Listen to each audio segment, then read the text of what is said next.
Hello and welcome to Let's Talk Diz, a show that gives you everything you need to know to help make your Disney vacation as magical as can be in just about 20 minutes. I'm your host, Jeff Coviello. With me each week is Disney Master Sandy from Easy Diz by Instant Impressions Travel Services. Sandy, how are you this week? I am doing amazing, and I have exciting news for everybody. Exciting news. That must mean you were on property. I was, and for the first time in probably 5 years, I walked through Epcot without a single construction wall in sight. Well, and that's why we are here today. We are here to talk about the new Communicore Hall and Plaza, stuff that we've heard about for what feels like forever.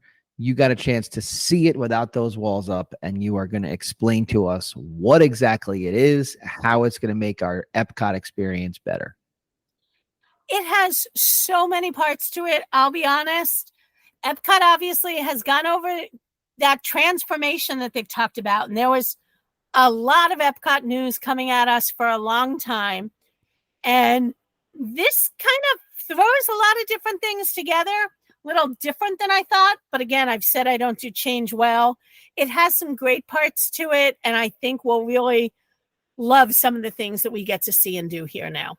Well, and let's call it as it is, right? You've said it, I've said it. Epcot has become the park of festivals, right? So like having something like this when it was first described kind of made some sense as like a central hub.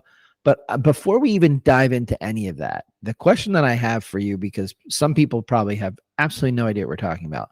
What is Communicore Hall and Plaza, and where is it? I'll do the where is it first. It's the easier of the questions. Okay.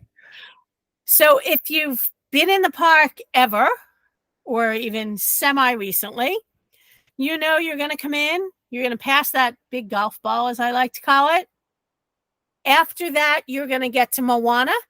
After that, you're going to get to the new Walt statue that they unveiled looking towards the country and over Epcot. You're going to pass through that amazing new outdoor seating area that they created. Could have a little more shade, but not bad. It's got plugs to recharge, places to sit and take a break, individual tables, group tables, really great spot to hang out. And then you come to this. And I'll be honest, depending, just kind of 4 different pathways you can access it from. It's going to look a little different to you depending where you're coming from.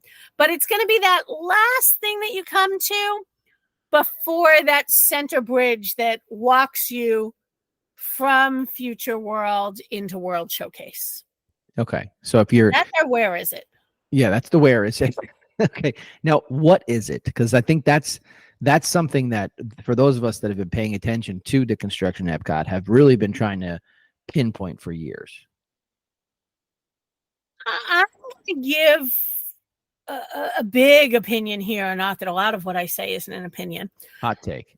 A lot of what we have read about it prior to it opening, obviously, is that it's replacing the old Festival Center.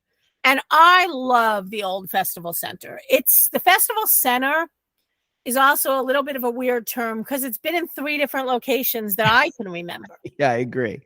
When you say that, you're kind of like, okay, well, which one are you? Which one is she talking about? I'm talking about all of them. Right. Because they all had 3 main elements to them.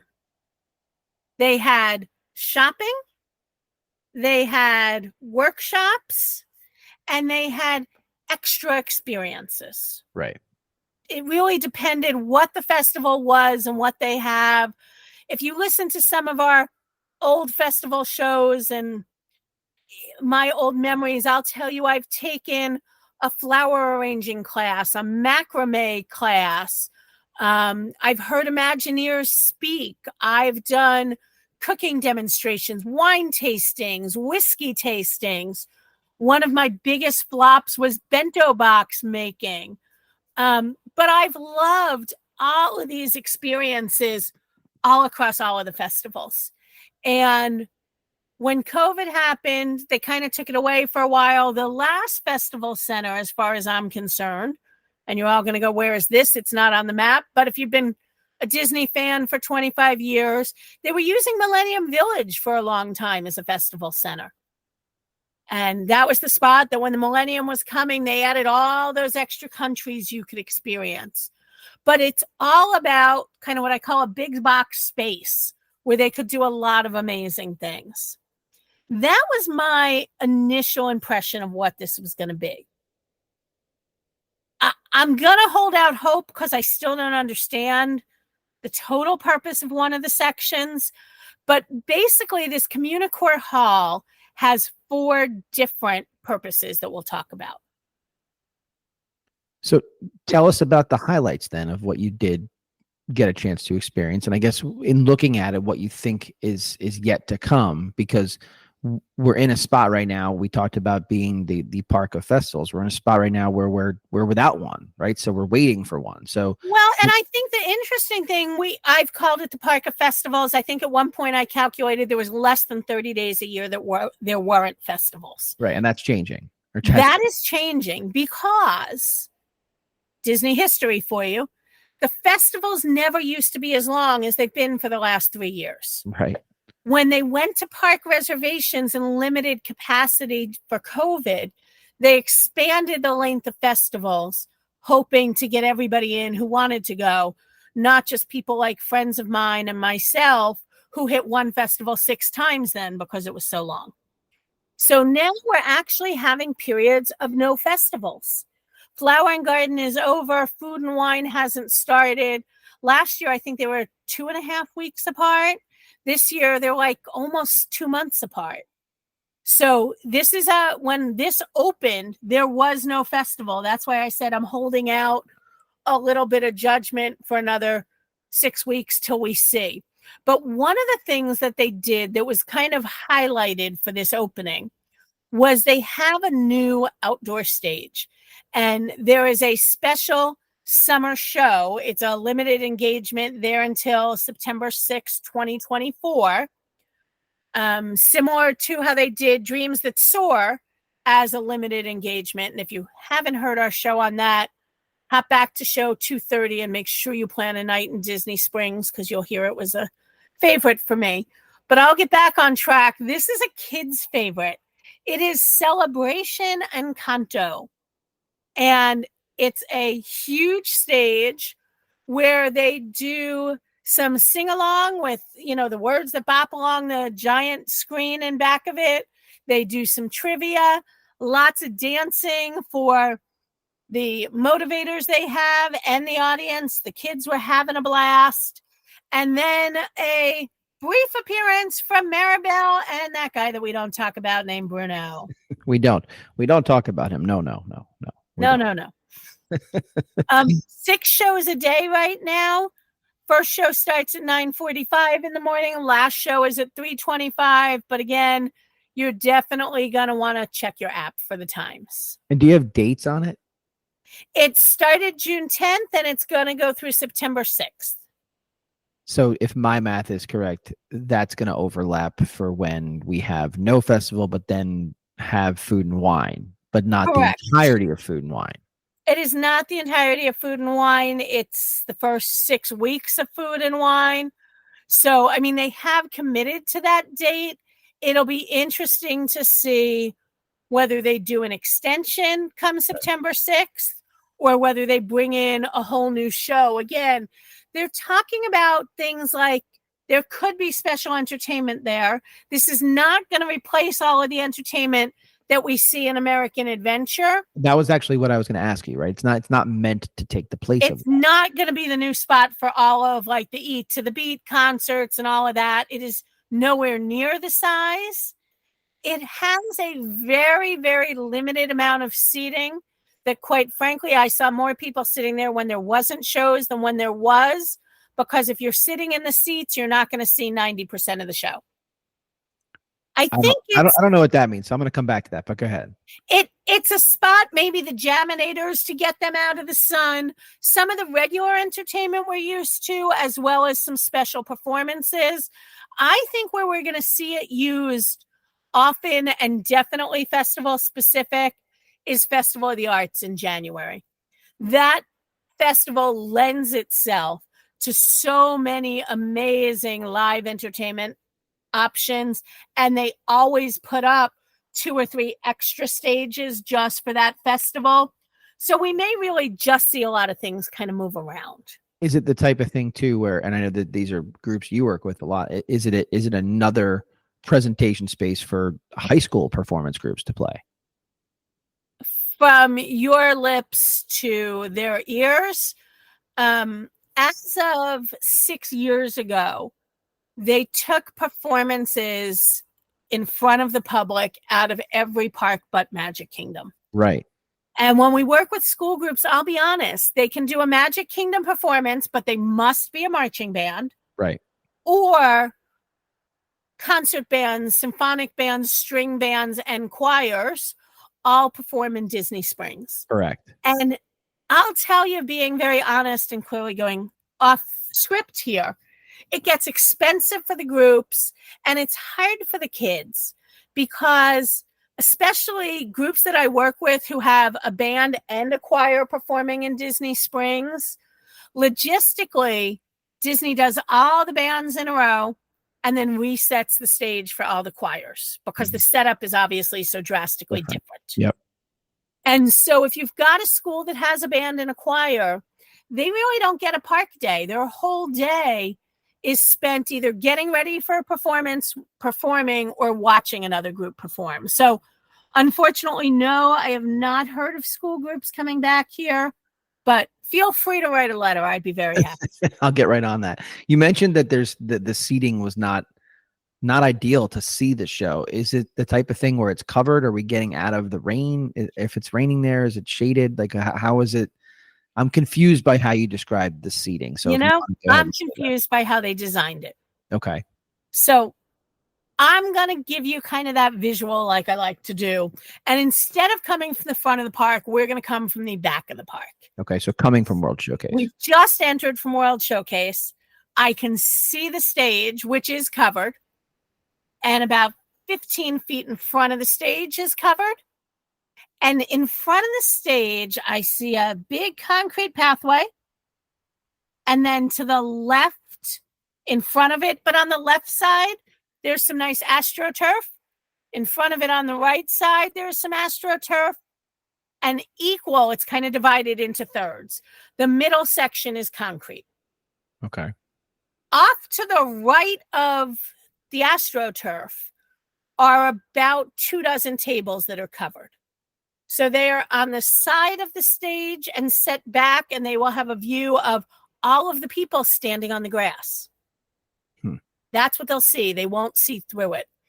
That middle section is left open for the Encanto motivator dancers who do come down that way a little bit and then back to the stage.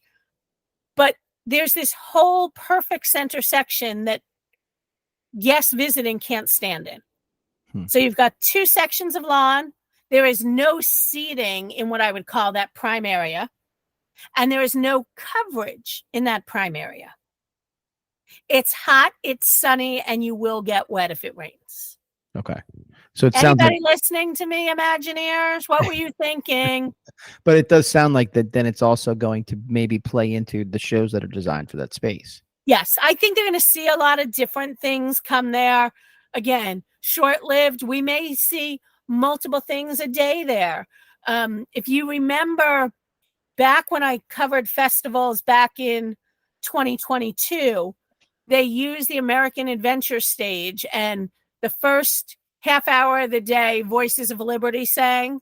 Then they took a half an hour break. Then the mariachi band came. Then they took a half hour break. Voices of Liberty came back. I could see it being a rotation of entertainment, especially for the holidays. Okay. Listen, what else haven't we mentioned that you think is important for people to know? So if I haven't enticed you with how amazing I think that design is, of the area for the guests. Right. Just to the left of the stage, not sure why, is the Festival Favorites.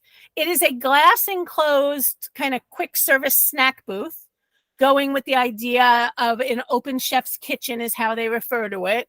And it will have 3 or 4 rotating snacks that have been past festival favorites. Right now, the food there ties into Encanto. So we'll see whether they keep it with the festival, give the favorites of the last festival. I'm a little confused what's going on there. But do we think, I guess my question is, do we think it could be retired festival foods that you can't get necessarily at the booth anymore? That was my impression originally. I was hoping for some of the favorites from Flower and Garden. So they are going to be changing that menu very often, they have said. And so we'll see what comes, but it's always going to be different things. Okay. What else about this space? Because I'm assuming that there's got to be something else that we haven't mentioned. Around the other corner on the outside of the building is an absolutely amazingly gorgeous mural. If you do nothing else, stop by and see it. Fab Five are there. They're in all different kinds of scenes. But that is actually the cue to the character meet now. Okay. And that is 3 of the Fab Five at the moment. You know, it's been different things over the years. We had Pixar characters for a while. We had the Inside Out characters. Right now, it's Mickey, Minnie, and Friends. 3 characters, all with their own backdrop. Go to one, go to the second, go to the third. It's great because you do see those 3. If you don't want to do a character meal, it offers a standby line as well as a Genie Plus option. And we're rooting for them to show up in their old 80s Epcot futuristic outfits is what we're hoping for, right? I will be honest. I don't think these are the same outfits we're talking about, but it was early 80s where they had these spacesuit outfits. Yes, the silver ones. Yes. 100%. And one of the parts of the mural alluded to that costume. And I was very excited and then very disappointed. Oh, man. Well, you never know. Hopefully they're listening. Hopefully we can get that. You know, Mickey and Minnie specifically have such huge wardrobes. I would love to see them, if they're going to be the characters that stay, put them in there in some unique outfits. Maybe one of the things we'll see, again, pre-COVID, there was always at least Minnie in a annual specific festival dress. Yeah. She wore it for that one season and then it retired. I'd love, since this is kind of the new festival center, to see them put the characters in festival wear. So no, I want the spacesuits. The spacesuits would get the Coviello family to take pictures there. Otherwise, it's not happening for us. So I'll put in that request. Maybe we'll just have to do a private event for the Coviello family. And, you know, you can request character costumes when you have a private event. Because, you know, that's how we roll. We're very great things out. Yes. All right, listen, we're coming to the end of the program. Anything else that you think you want to mention before we say goodbye? I'm going to give my wish list item here. There's a great air-conditioned area that you can go in and just sit with one of your festival favorite foods or your own personal food and drink.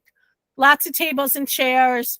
Inside, as I said, AC this time of year, great spot to escape the rain. I am holding out hope that those classes that I mentioned before will find a home here, because I've missed them at some of the more recent festivals.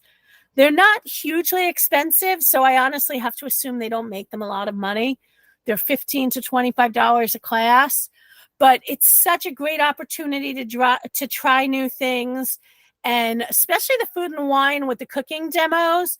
You could go right from the demo to the liquor outlet that they had right in the same building and buy all the things you tasted. So I hope you're listening. Bring back our classes. We miss them. Well, it's the edutainment thing that we've talked about forever too, which is most definitely that's significant roots in Epcot. So that's exciting. Listen, I am excited to see what this looks like as the festival seasons begin.